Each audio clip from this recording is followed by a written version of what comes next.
Hi everyone, thank you so much for joining. So, good morning, good evening, namaste, hola, bonjour, and maraban. This is Namya Joshi, your host for the day. Welcome to episode 28 of the podcast Each One Teach 10, an amazing world of STEM, an inspiring venture where we'll be discussing that STEM is part of every day for every kid. We all will learn together how to build a STEM culture. Well, let's have our guest for the day, as we do all every time. So we have Mr. Stephen Hurley here with us. Good morning. Hello. Good Good morning from morning. Canada. It's a beautiful day here in the Toronto area. That's great to know. So how are you doing today, Stephen? Good. It's Saturday here, so it's a little bit more relaxed around the house. Actually, I'm talking to you from an empty house. I don't know where the rest of my family is, but it's good to be talking to you on the other side of the world, really. That's an opportunity for me as well to be speaking to you, and it's a great opportunity, sir. Yes, and you don't need to call me sir, but thank you. Oh, I'm really sorry. That's I forgot about that. forget about Right. that. Yeah. So, right. So I'm going to take the honors of introducing Stephen to you. So Stephen Hurley has spent nearly 40 years working in Canada's public education space as a classroom teacher, curriculum consultant, teacher educator, facilitator, and most recently the founder and chief catalyst of voicEd Radio. He believes that now is the time to leverage the energy and the insights that have emerged as a result of the COVID 19 pandemic crisis. And as our audience are here watching us, so they would like to know more about you. So, can you tell them about yourself, Stephen? Sure. Well, as you said, I've spent nearly 40 years. I cringe every time I think about that number, but I started teaching back in 1984 here in Ontario and had a 30-year career.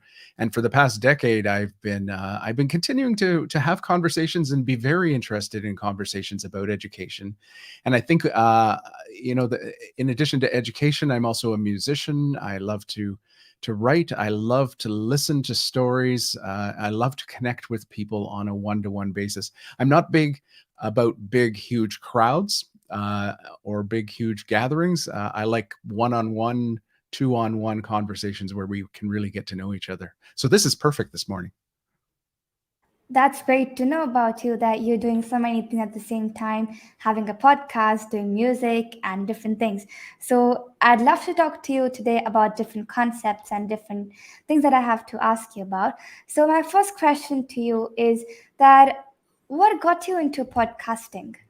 Well, podcasting is something that I guess I fell into. I've always been interested in the human voice, and I've always been interested in the power of the human voice to say so much about a person and to tell stories and to communicate information. I think, and this is the first time I've ever revealed this, for me, my interaction with people through I guess podcasting before it was podcasting came when I was in high school, and I was always afraid to talk to girls. So I would go into my bedroom and I would create cassette tapes, mixtapes, and novelty tapes, and really get my voice out there, thinking that if they put that in their cassette deck, that they would then get to know me a little and maybe even want to talk to me. So I got into podcasting about 11 years ago uh, as the technology allowed those of us that were listeners to become creators. And so I said, hey, you've always loved voice, you've always loved radio. Why not try this out and have some conversations with people about education? And that's what I've been doing for about the past decade. And voicEd radio was really an extension of that. So we started that about 5 years ago as a way to get more people talking to more people about something that really mattered to them, and that was education. That's magnificent. That I too believe that every voice matters, and you made a different language for that. That every human voice matters, and it is exactly what that means. That we all can tell stories and communicate with each other, and like you said, that when we all are listeners, then become creators. So that happened with me as well. I used to listen to podcasts earlier, and then I basically joined a class of podcasting because I was interested in also starting my own podcast. So that's how like I also became from a listener to a creator, and that's also happens on different platforms. That's great to know that you got into podcasting because you want to tell stories and you want to share your own insights to others. If I could just piggyback on that a little bit, it, there are a couple of authors that I've been reading about Renaissance, and we tend to think of Renaissance as something that happened many years ago in history, but Chris Kattarna and others want to tell us that one of the key features of any period of Renaissance or rebirth is when the audience can become the creator and the technology allows that to Hmm. happen. It happened with the Right. printing press. It happened with various artistic tools and manufacturing tools. So the people that were once consumers of art could actually become artists themselves. Right, like we see so many beautiful paintings, and that's what inspires us to also make our own paintings. So that's how like the journey starts and it continues ahead. Yes. Right. So I love reading stories, and what do you think about the importance of storytelling culture to be nurtured in students so that they're effectively engaged with what they're learning? This is my favorite question of all time, and I love talking about stories, and I'm hoping that in our technology culture that we're not losing sight of not only the need to be listening to stories and the desire to be listening to stories as human beings, but also in our ability to tell stories and understand that our lives are really stories.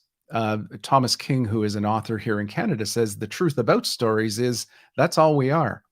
So I think any opportunity, and they don't have to be formal storytelling circles or written words. We tell stories every day, and I think we need to understand that that's what connects us as human beings. And if we want to move forward as a civilization, as a group, a world of civilizations, different cultures, we need to listen carefully for those stories. But we also need to uh, nurture that in our young people, saying you're not just able to read stories and consume stories like artists. You're also able to weave your own story and understand that your life is part of that story. And I think that's really compelling. Right, that's awesome actually for me because when across cultures and throughout history, I think storytelling is what connects people and they communicates the values, the traditions, and beliefs.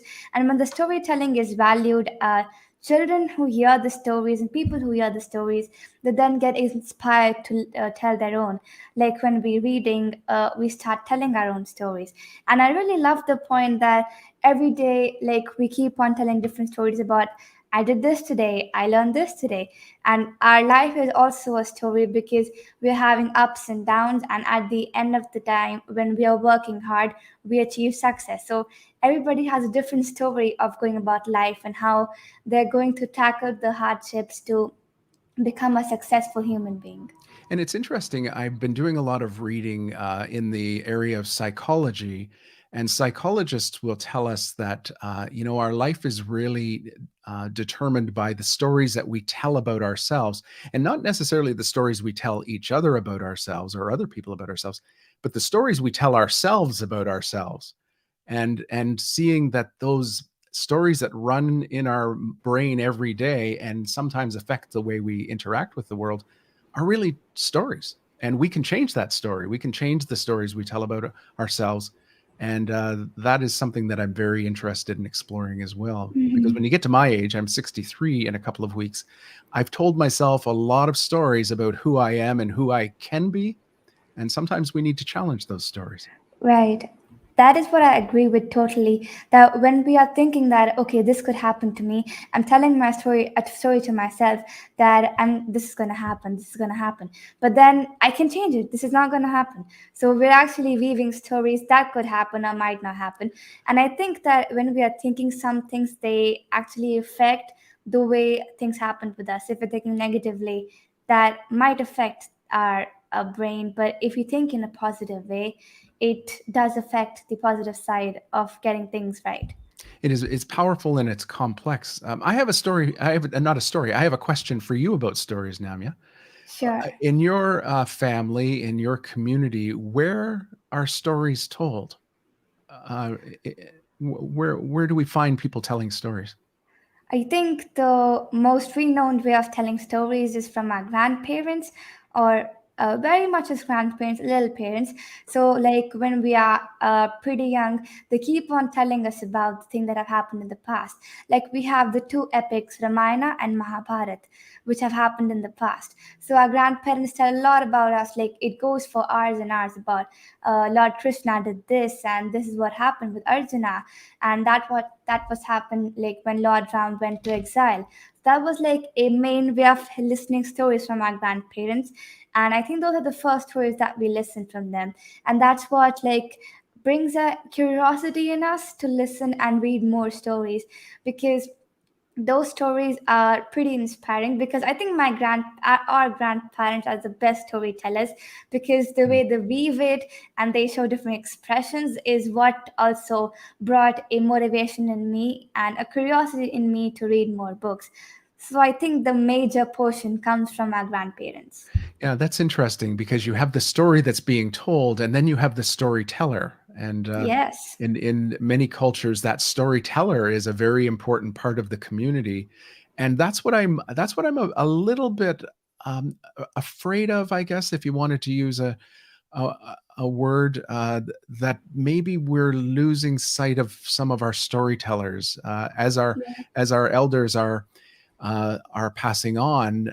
Who is going to carry that torch? Who is going to pick up this storytelling stick and make sure that our stories, our positive stories, and our stories that may warn us about things, get told and get passed on?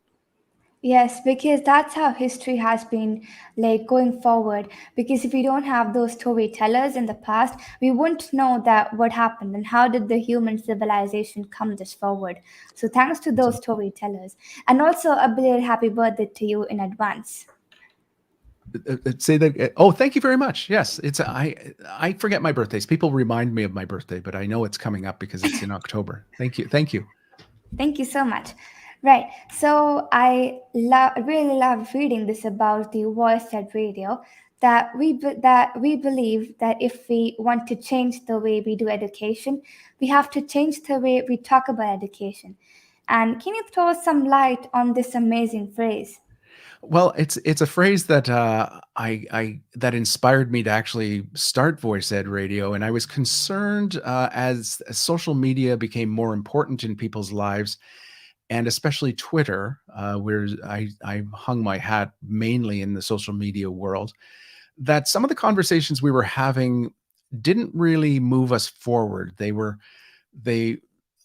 they supported what we believed. People gathered in their little circles on social media and supported each other's thinking. And I was sensing that we were losing sight of the ability to really talk critically, but talk respectfully about the important things in our lives. And I think education in a democracy is so important. And it's an institution that we have to preserve, but I think we need to learn to talk differently about it and talk to each other differently about it.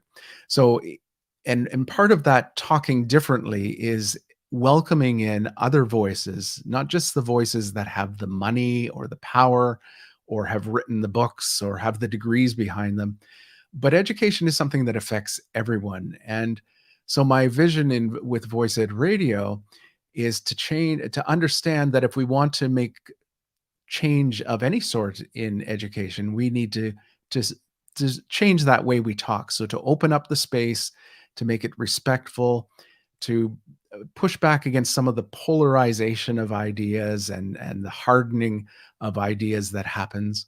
It's difficult work, and it certainly is not the end game, but it is just the starting point, I believe. Welcoming in more voices, listening to them in a different way, respecting them, is it's that's not going to offer the solutions, but it may point us to what the challenges and problems are in a different way. That's exceptional, because when we I think I'd agree with that, because people keep on talking about that we believe in education, we believe education could do this, but it's actually a difference between believing and doing and talking about something. So that, like you said, we're actually losing the sight of ability, and education needs to be preserved. So as this thing is pretty vital, education is affecting everybody, and we need to learn a way that how can we preserve education while also being respectful. So I totally agree with this, that when we have to change the way we do education, we need to learn how the way we talk about education, and that needs to be different. So when we have like youth coming up, they need to talk about education in a different way, and not just follow the way the ancestors talked about it, but bring like a different twist to it, where we are talking about it differently, that could like also go towards the positive side of leading education forward and preserving it. And I think you said something at the beginning, Namya, that I wanted to pick up on, and that was in relation to STEM, and the fact that STEM experiences are all around us; they're part of our everyday life, and it got me thinking of a conversation that I think is really important in education, and that is the difference between schooling and education.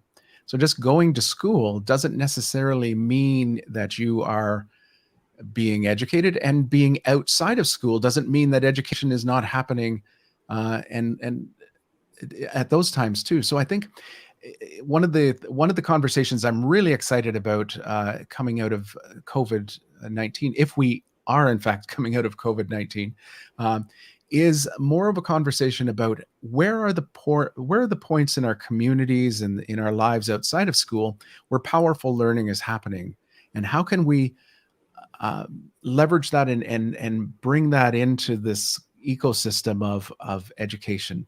So as opposed to just talking about 9 o'clock to 3 o'clock on a given day being in school and that is education, I think we have the opportunity to expand that. And I think the podcasts in education, not on their own, again, it's not just one conversation that is going to change the way we think, but when you start to connect those conversations and the ideas and what people are doing in even small communities around the world, I think it's pretty inspiring. It is, because when we have so many people coming together, because even if every voice matters, so one voice matters too. But when we have so many people coming together who want to change, then change actually occurs. Because, like, if we have two cases that I want no politics, but many people are saying that we want it to be there. So the ones who are saying in like a large quantity are able to bring a change, because it is pretty vital for running a country. So similarly, if we say that, if one person says that I want education to be from the roots of the previous systems, but if some, like many people are saying that we wanted to have a change, that we want a change in the way people talk about education, then we can bring a change, because everybody wants that, and everybody agrees to one thing, that we need change. So that's going to help a lot if the future generations are going to follow that. I'm going to introduce a word to you that I just kind of made up a couple of weeks ago, and I'm working on it.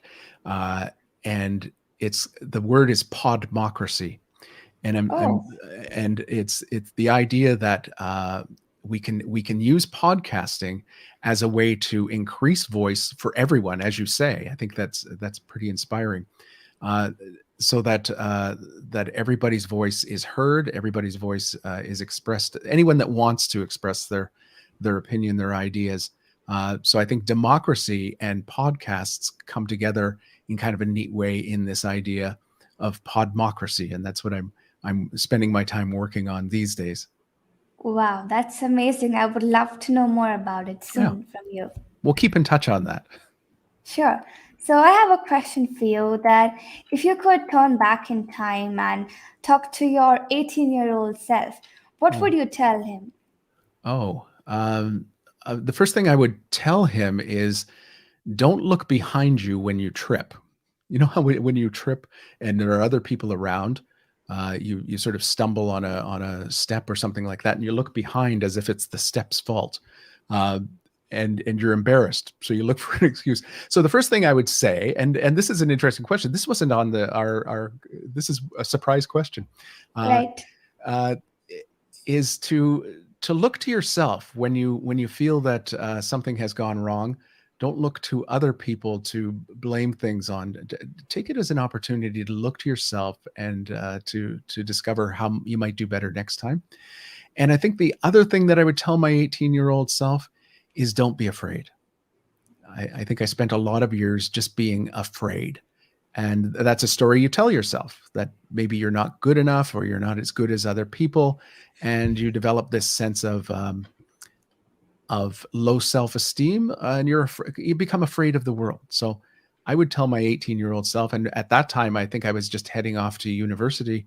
But it wasn't until I got into university for a couple of years that I really started to gain my confidence. So I would want to tell my 18-year-old self, get out there, put yourself out there, and don't be afraid. Right, and I think it is pretty important to not being afraid to do anything, because once we get scared, so many thoughts keep on coming inside that what if something goes wrong and what if it doesn't work? I think one thing that life teaches us is taking risks, because when we take risks, we learn how to do the like create a better version of what we're doing before. Because if we are not taking risks, we're always scared to do something, but when we take risks, it gives us more exposure, and that's what makes us a better human, I And believe. and I should say, yes, you're right, and I should qualify that with our body gives us fear for a reason. I mean, to keep us safe, to preserve us. So I wouldn't want us to get rid of the aspect of fear in our life, but we Yes. don't have to be afraid of so many things. I mean, there are no wild beasts roaming around my town that I need to run away from. But what are the things that I run away? Even as an older person, there are still things that I run away from because I still have that 18-year-old story running through my mind sometimes. Right. That's good to know. And are there any tips that you have to build a lesson plan with the help of podcasts? This is an interesting question, and I think what I would tell people that are just starting out is that you need to put the technology aside uh, as you're starting into your podcasting life, and do two things. First of all, understand why you want to create a podcast. So, what is it that you want to communicate or share, or what information do you want to take in through your podcast? So really have a clear idea of the purpose of your podcast. When I began, I just turned on the mic and had conversations, and there wasn't really any purpose. uh, Eric Nuzum is a podcast consultant, a radio consultant in the United States, and he encourages new podcasters or even old podcasters to take their podcast idea and see if they can express it in 9 words, the purpose of the podcast in 9 words. It's easy to write 100 words on what your podcast is about. It's less, it's more of a challenge to come up with it in 9 words. So I would say be clear on what it is that you're setting out to do. Uh, and the second piece of advice in getting rid of the technology is really concentrate on having conversations. And you don't need a lot of equipment to have a conversation. If, as a podcaster, you can become a good conversationalist like you are, then the podcast is going to feel comfortable to people. And because I think one of the things that people concentrate on when they develop a podcast is what are they going to put out into the world. I'd like people to think about what are you going to bring into the world from other people, and that's a different question. And I think we need more conversationalists. We understand that podcasts. Well, let me put it this way: people generally don't listen to podcasts in groups. You don't gather people on a Saturday night over to your house and turn on a podcast like you would maybe a sporting event. People generally listen to podcasts in their ears uh, and on their own. So it's a very intimate type of thing. So if you can create a sense of conversation where you're understanding that it's you and your listener, and as a podcaster, you're inviting your listener into that conversation that you're having. And I think the way we practice that is by having conversations with people and learning how to do that well. Those are two pieces of advice. That's not a lesson plan. There's lots to talk about in terms of the equipment that is going to allow you to get the best sound, the editing, the publication, and the distribution of your podcast, because there are millions and millions of podcast episodes out there now. So all of those are part of it.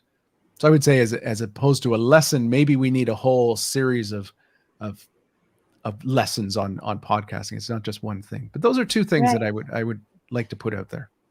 Right, that's amazing. That even if, like you said, it's not about lesson plans, but I think these are also the two things that we need for lesson plans, because I think the two things that you said are required for every podcast that we make, because it is not that you have a proper setup or something, but if you know the need of your podcast or need of anything, because when even if you start, like, let's say a company, and the company has no need, then nobody would buy the products of the company.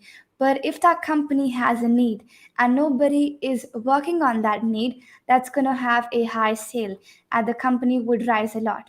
And in the similar way we have for podcasts as well. If the podcast has a need, people would listen to it. And I love the point about, like, yeah, you want to say something? Sure. No, go ahead.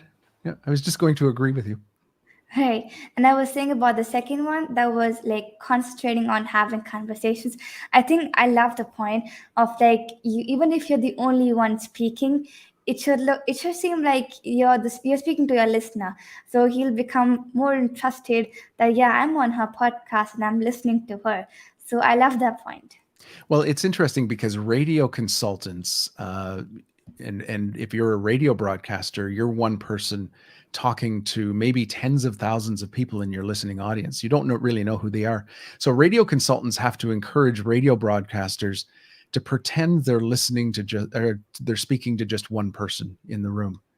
Well, with podcasting, you don't have to imagine that you're speaking to one person. You're probably speaking to one person, and there may be only one person listening to your episode. I mean, to get listeners these days, I mean, you probably have thousands of listeners, but sometimes I'll put out a podcast episode, and I've in the past 5 years have hosted or produced over 2,500 different episodes, and you look at the analytics and you say, only 10 people listen to that, but that's okay, you know. Yeah. That is actually okay, because when I started my podcast, I had like only 70 listeners on my first episode, and then it started going forward and forward. I think till now, I like on Anchor, I'm not sure about other platforms, but I've had around like 800 listen plays till now. So I'm gonna try to make it more attractive for people to come and listen to me, because this is just my 28th episode, and there's always a way to keep on improving yourself and to learn a lot from podcasters like you. Absolutely, and you know that I am taking a course now from Tom Kelly, who's a sound engineer in I think he's in Washington. Anyways, it's very intense, and he tells you it's all about equalization. So in post production, how do you take a sound that maybe isn't so good and make it better, so that not for you, the producer, but for the listener. Because if people are listening Mhm. for an hour to your podcast and there's some bad sound happening there, and if they have good headphones, it's gonna be irritating. So how do you make it less irritating for people? So there's all sorts of things to learn, and I feel like I'm on a journey that's going to last another 25 years, really. Right. There's always a path of learning more, even if you've started right now and you're going well, but still keep on like innovating more and more on what you're doing. Yeah, like you are. Thank you. So I have another question right now. That who is the first podcaster you ever listened to? Oh my goodness. I guess the first podcaster I listened to would have, well, the first show that I listened to would have been This American Life. And it's a NPR a production. And I remember listening to that. I was traveling, doing some work in education across the country. And I was sitting in my hotel room, and I had my iPod. It was an iPod Classic, back about 15 years ago, and I was listening to this series of conversations, and it was amazing. I had my headphones on, and I said, "Whoa, this is interesting, compelling." And it was This American Life, and it was about life in the United States and people's stories. It was storytelling. So I think that was the first one I listened to. That's great to know that your first podcast also was about storytelling, and that's what also you're doing about more and more storytelling. Yes, yes. Right. So, if you don't mind, can I show a few comments that we have in the chat? Sure, absolutely. Okay, so we have Dr. Brian Sanders. Thank you so much for joining, sir. We have Mr. Deepak Bange, who's saying hello to you and Oh, me. hello back. We have Miss Monica Joshi. She's also saying a hello. Now, is she related to you by any chance? Yes, she's my mother. Oh, well, hello. You have a wonderful daughter. We have Miss Tuhita Purmer, who's joined us today. We have Miss Rashi Su. Thank you so much for joining, ma'am. Then we have Mr. Jyotish Narayan. Thank you so much for joining, sir. Okay, we also have Mr. Pekavali. From Finland. Yes. That's awesome. That's awesome. We have Wonder Namya. So I think you know her. She is Ayush's sister. That's right. That's right. I remember. Thank you so much for joining. We have Miss Pranjali Vidya Brahme. Thank you so much for joining. Well, you have a lot of listeners. I'm impressed and excited. Thank you. Thank you. We have Miss Neha Sehgal who's saying that democracy and podcast equals fantastic idea. Oh, good. Well, now I know who to turn to for my first guests. Thank you. Right, so that's all who have tuned in with us till now. It's always nice to be live, and VoicEd Radio has a live radio stream, and we often go live. Sometimes I have a Saturday night music show that's live, and it's always nice to see people listening. You feel connected. Whereas in podcasting, you may never know who has listened. You see a number, so it's nice on today to see those voices and those faces. Right, thank you so much. And we would love to know that where can we find you online so that the audience listening to us live can connect with you. Well, I'm actually spending less and less time on social media, but on Twitter, VoicEd Radio can be found at VoicEd Canada. So that's VoICED Canada. And I am personally Stephen with a PH _ Hurley on Twitter. That's mainly where you'll find me. I'm on LinkedIn as well. But our website, voiced.ca, we're just going through the final stages of some repositioning in the back end of the website so that people can find things more and can actually now, as of next week, they'll be able to create their own personal playlists of podcasts on our network. So we have over, I think, 125 different education podcasts now. And so people will be able to come and find what they're looking for more easily and save some of that to personal playlists.